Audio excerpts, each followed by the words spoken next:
The desert wind carried a strange, uneasy stillness across the valley the morning. Joshua Kane rode out toward the northern ridge, the part of the territory, the ranch, hens always called no man's land, not because it belonged to no one, but because it belonged to everyone who dared to cross it, ranchers, trappers, drifters, and the Apache who had walked these lands long before any fence or homestead had scarred their soil. Joshua had risen before dawn, saddled his horse, Boone, and set out to check a missing cattle trail after finding coyote tracks near the watering hole the night before. He expected nothing unusual, maybe an injured cow or a broken fence, but as he rode farther north, the morning light grew harsher, the kind that didn't warm the skin but revealed things the night should have kept buried. Then he saw it, first a silhouette against the rising sun, a great cottonwood tree standing alone like the last. Witness to a crime no one dared speak aloud. Boone stopped without command, nostrils flaring, body tense beneath Joshua's legs. Something was wrong, terribly wrong. And then the sun shifted, and he saw them. 7 young Apache women hanging from one long branch, their bodies swaying gently in the morning breeze, their shadows stretched unnaturally across the dust. For a moment Joshua couldn't move. His heartbeat thundered in his ears, his breath short as disbelief wove into horror. He rode closer, cautiously, eyes scanning the ground for tracks, signs of who had done this and when. He saw hoofprints, several, fresh, and wagon trails leading westward. Whoever had done this hadn't been gone long. As Joshua reached the tree, he realized something else. They were not dead, not yet. They were bound, gagged, and suspended, so their toes barely grazed the ground. Each girl fighting desperately for breath. Their eyes pleaded. Their fingers trembled. Their chests rose in shallow gasps. They were being left to die slowly. Rage surged inside Joshua like wildfire, running across a dry field. He dismounted, grabbed his hunting knife, and rushed to the first girl. She flinched in fear, thinking he was there to finish what someone else had started. But he shook his head, repeating softly, "I'm here to help. I'm here to help." He cut the rope, lowered her gently, then moved to the next and the next. But time felt like it was slipping away, and the desert sun climbed higher, mercilessly beating down on all of them. One of the girls, barely conscious, whispered a single word in Apache, "Soldiers." Joshua froze. Soldiers? Which soldiers? There were several roaming units in the territory, most on edge after rising tensions with the tribes. But who would do something like this, especially to unarmed girls? The girl lifted a trembling hand and pointed west. Joshua's stomach tightened. If soldiers had done this and were still nearby, they might return. He cut the 5th rope, then the 6th. When he reached the 7th girl, slightly older, wearing a red dress, adorned with beads and silver pieces, he sensed immediately she was different. Her posture, even in her weakened state, held a quiet strength. Her eyes didn't plead. They burned. She stared at Joshua as if searching his soul before she allowed herself to collapse into his arms. As he lowered her, she whispered something, not in Apache but in English. "They took our brothers and said they'd be back for us." Joshua felt his blood run cold. Whoever had done this wasn't just punishing them, they were sending a message. And if they were coming back, time was shorter than he thought. The girls were weak, barely able to stand, some barely able to breathe. Joshua looked around. Wide open desert, no shelter for miles, only the old cottonwood tree and the rising dust far away. He needed help, and fast. He whistled sharply for Boone, gathered all 7 girls close to the little shade the tree offered, and prayed that whoever had done this wasn't the same.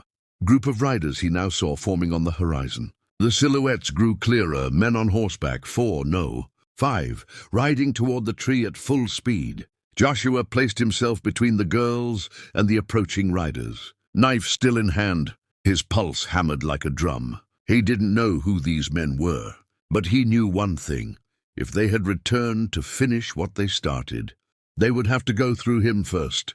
And in that moment, Joshua Kane understood that fate had led him here not by accident, but because he was the only force standing between these 7 young women and a death that would echo through the desert for generations to come. The riders approached in a cloud of dust, their silhouettes growing sharper until Joshua could make out the glint of metal from their belts, the confident swagger in the way they held their reins, and the unmistakable arrogance of men who believed the land and everyone on it belonged to them. The leader, a broad-shouldered man with a scar crossing his forehead, pulled his horse to a halt only a few yards away. Joshua stood firm, knife in hand, sweat on his brow, but resolve in his eyes. "Step aside, cowboy," the scarred man said, his voice coarse. "Those girls aren't your concern." Joshua took a breath, feeling the weight of the moment settle onto his shoulders. "They're alive," he said. "They deserve to stay that way. Nobody's taking them." The riders exchanged glances, then laughter broke out among them, cold and mocking. "Alive?" the leader said. "Only because we left them that way for now." The casual cruelty in his words sent a fresh surge of fury through Joshua's veins. He didn't know who these men claimed to be, but their uniforms, patched, mismatched, nothing official, told him they weren't soldiers of any honorable unit, more likely deserters, outlaws hiding behind the guise of authority. Two of the men began to circle left, another two right, forming a half-moon around Joshua, and the weakened girl still collapsed beneath the tree. Boone snorted. Nervously, sensing danger, Joshua whispered, "Easy, boy," then raised his voice. "If you want them, you'll have to go through me." The scarred leader smirked. That was the plan. Before the men could advance, a sharp whistle pierced the air from somewhere behind the riders. Everyone turned. On the horizon, dust rose again, but not from a handful of horses.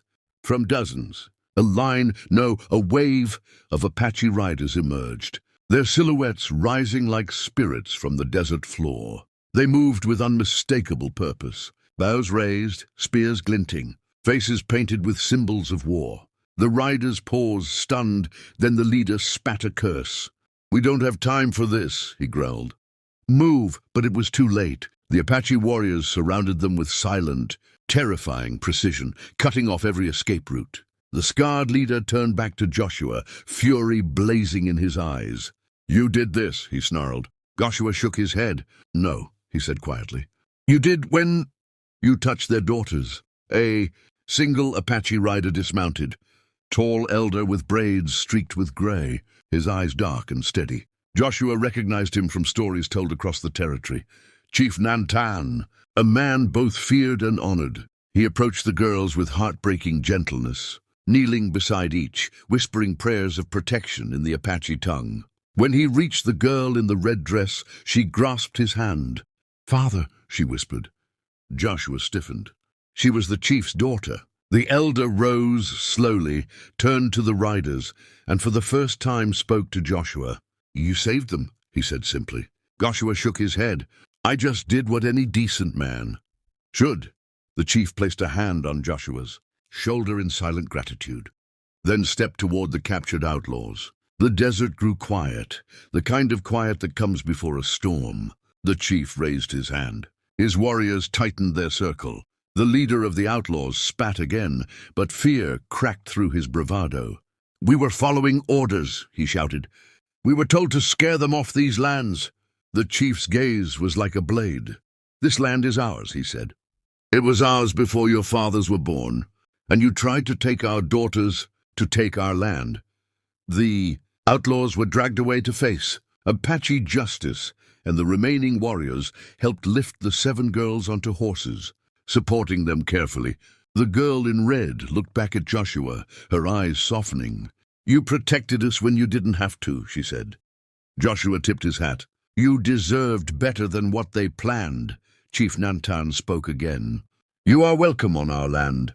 Joshua Kane, you will always be remembered as the man who stood alone beneath the hanging tree."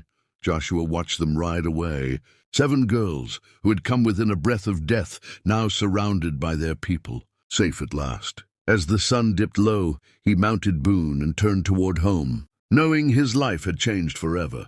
The valley felt different now, heavier with meaning. Proof that even in the harshest corners of the Wild West, a single act of courage could tip the balance between life and death, war and peace, hatred and humanity. And as he headed back across the vast desert, Joshua knew one thing. Some stories weren't meant to be forgotten.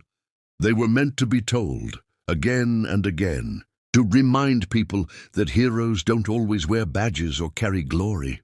Sometimes they're just ranchers who show up at the right moment.